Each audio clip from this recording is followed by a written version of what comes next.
balik ramainya Yogyakarta terdapat kabupaten yang tidak kalah indahnya. Kabupaten ini bernama Gunung Kidul.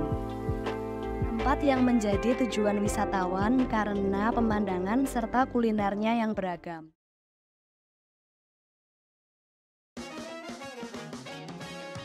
Halo semua, perkenalkan kami dari kelompok 1 Finance UGM akan melakukan immersion di Gunung Kidul. Program ini dibuat untuk membantu usaha-usaha yang terletak di sekitar daerah istimewa Yogyakarta. Kami akan mencoba mempraktekkan ilmu yang kami dapat ke sebuah restoran untuk dapat membantu permasalahan yang sedang mereka hadapi. Yuk ikut kita terus biar tambah ilmu.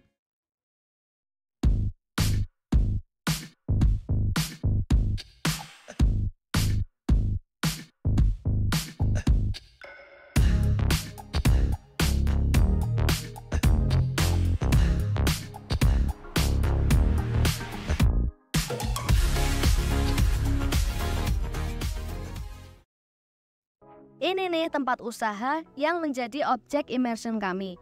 Namanya Rumah Makan Bu Tiwitan Telogo. Biar lebih kenal sama rumah makan ini, yuk kita ngobrol-ngobrol sama ownernya. Selamat sore, Assalamualaikum warahmatullahi wabarakatuh. Saya Sunyoto dari Rumah Makan Bu Tiwitan Telogo.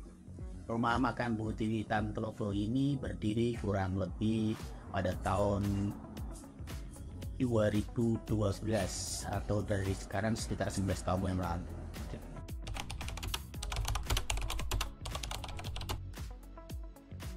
Konsep dari Rumah Makan Bu Tiwitan Telogo adalah menampilkan atau menyajikan menu-menu tradisional khas Gunung Kidul.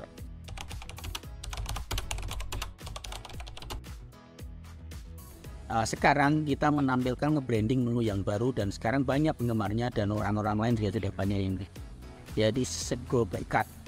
Ini sego berkat ini sangat khas dengan Kabupaten Gunung Kidul karena setiap orang punya hajat biasanya membagi-bagikan berkat atau sego berkat ini ke masyarakat ataupun ke yang datang di hajangan.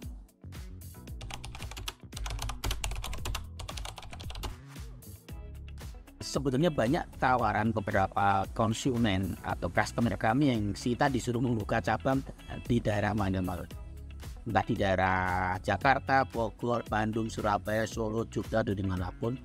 Tetapi memang kita agak kesulitan, kita belum berpengalaman masalah seperti itu, sehingga kita belum berani dibuka cabang, karena belum tahu cara-caranya bagaimana kalau kita buka cabang, caranya bagaimana kalau kita waralaba, caranya bagaimana kalau kita kerjasama dengan orang lain, kita sama sekali belum tahu. Jadi kami belum berani, jadi tetap kita hanya ada di Kabupaten Gunung Kidul.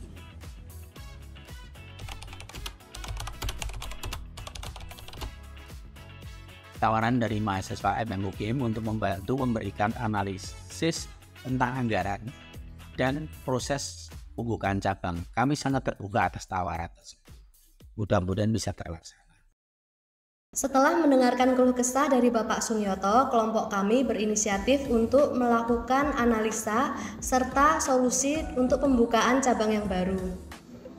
Solusi yang kami berikan terbagi menjadi 3 program. Yang pertama yaitu pembuatan bisnis model kanvas, kemudian yang kedua adalah menganalisis lokasi yang baru, dan yang ketiga yaitu kami melakukan kelayakan studi berdasarkan segi finansialnya. Pembuatan BMC ini berdasarkan wawancara dari Bapak Sunyoto untuk menjadi batasan permasalahan. Bapak Sunyoto menginginkan penjualan dimaksimalkan dari layanan pesan antar online seperti GoFood, GrabFood, dan ShopeeFood. Sehingga BMC yang kami buat seperti berikut. Yang perlu digarisbawahi dari model BMC ini adalah segmen konsumen. Konsumen yang disasar adalah mahasiswa, masyarakat umum yang termasuk kelas menengah ke bawah, dan instansi atau perusahaan yang sifatnya eventual. Segmen konsumen yang kami pilih ini menyebabkan beberapa biaya menjadi lebih rendah. Salah satunya adalah biaya sewa lokasi. Oleh karena itu diperlukan program kami yang kedua, yaitu program analisis lokasi menggunakan weighted scoring model. Pertimbangan pemilihan lokasi ini berdasarkan 5 faktor, yaitu jarak dari kampus, harga sewa, luas lokasi, tingkat keramaian, dan kemudahan akses. Setelah melakukan survei lokasi, kami mendapatkan 3 lokasi yang cocok berdasarkan 5 faktor tersebut. Yang pertama terletak di Gang Megatruh, kemudian yang kedua terletak di Jembatan Merah Gejayan, dan yang ketiga terletak di Jalan Gambir. Dan berdasarkan analisis weighted scoring model, lokasi yang terletak di Gang Megatruh merupakan lokasi yang paling strategis. Setelah itu dilakukan analisis kelayakan usaha. Hal pertama yang dilakukan adalah menganalisis modal, biaya, serta penjualan. Untuk menentukan perkiraan penjualan, kami melakukan survei ke beberapa mahasiswa untuk mengetahui preferensi menu makanan di kalangan mahasiswa. Setelah itu, kami melakukan analisa terhadap waktu kunjungan ramai dan sepi pada industri F&B. Analisis keuangan kami lakukan hingga 4 tahun mendatang setelah bisnis tersebut dijalankan. Berikut adalah hasil dari analisa kami. Terdapat 3 kondisi bisnis yang kami perkirakan, yaitu normal case, best case, dan worst case. Ketiga analisis tersebut dibedakan dari pertumbuhan penjualan tiap tahunnya. Berdasarkan perhitungan kami, pembukaan cabang rumah makan Bu Tiwi Tantelogo di Yogyakarta layak untuk dijalankan.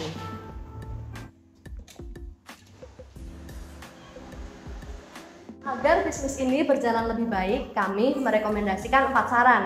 Yang pertama adalah menjalin kerjasama B2B, kemudian yang kedua adalah pembukaan booth pada event-event tertentu ketika penjualan sedang sepi, kemudian yang ketiga adalah melakukan diversifikasi menu, dan yang keempat adalah pengembangan strategi pemasaran jangka pendek serta jangka panjang.